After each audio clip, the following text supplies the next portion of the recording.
Hi guys, magandang umaga po. Umaga po ngayon dito sa Pilipinas. Kung may nanonood man po sa akin sa ibang bansa, magandang umaga, magandang tanghali at magandang gabi. Again, welcome to my YouTube channel. At tagal ko pong hindi nakakapag-upload. Pero ngayon po, gusto ko pong ibahagi sa inyo yung aking binili na mga bail. 5 po yung binili ko. Pero ang bubuksan ko po ngayon itong tokong. Ang halaga po ng bailnet na ito ay 2,800 lang. Gusto ko lang ibahagi doon sa mga nanay. Kung gusto nyo pong magbenta ng ganito, tingin ko po napakaganda ng kikitain nyo. Kaya ipapakita ko sa inyo yung laman. At ito po ay sa Baclaran ko binili. Magtanong lang po kayo doon kung saan doon yung mga bultuhan ng bail. Makakabili po kayo ng mura.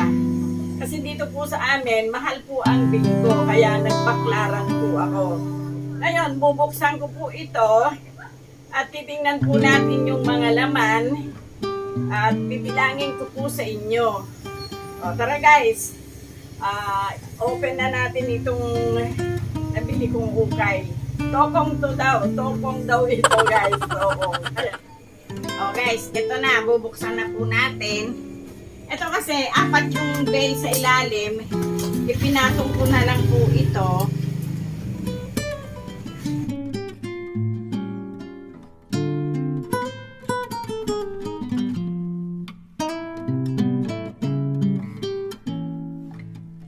Sa taas ako.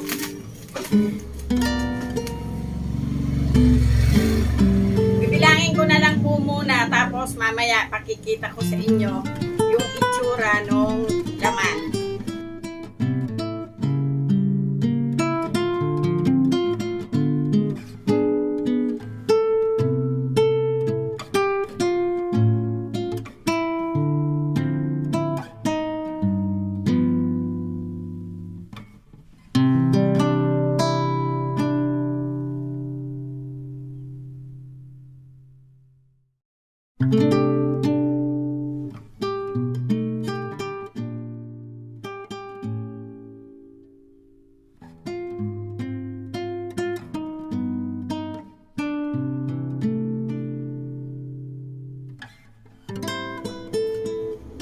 Oh, yan guys. Ang nakuha natin ay 152 pieces. Kaya lang yung 2 piraso medyo damaged na siya, hindi na siya pwedeng ibenta.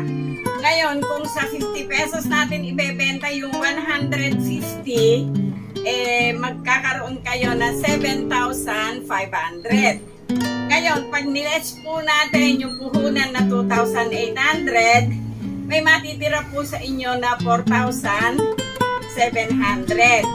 Pag ito po kasi binenta ko, pag medyo sinisipag si Lola, sa palengke ako, mga 1 week lang, ubos na po siya.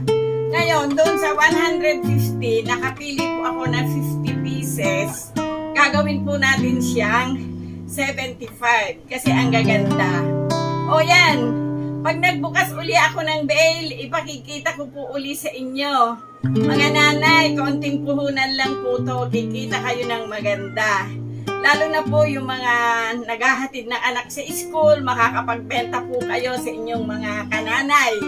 O yan guys, sana nabigyan ko kayo ng tip doon sa inopen kong bail ngayon.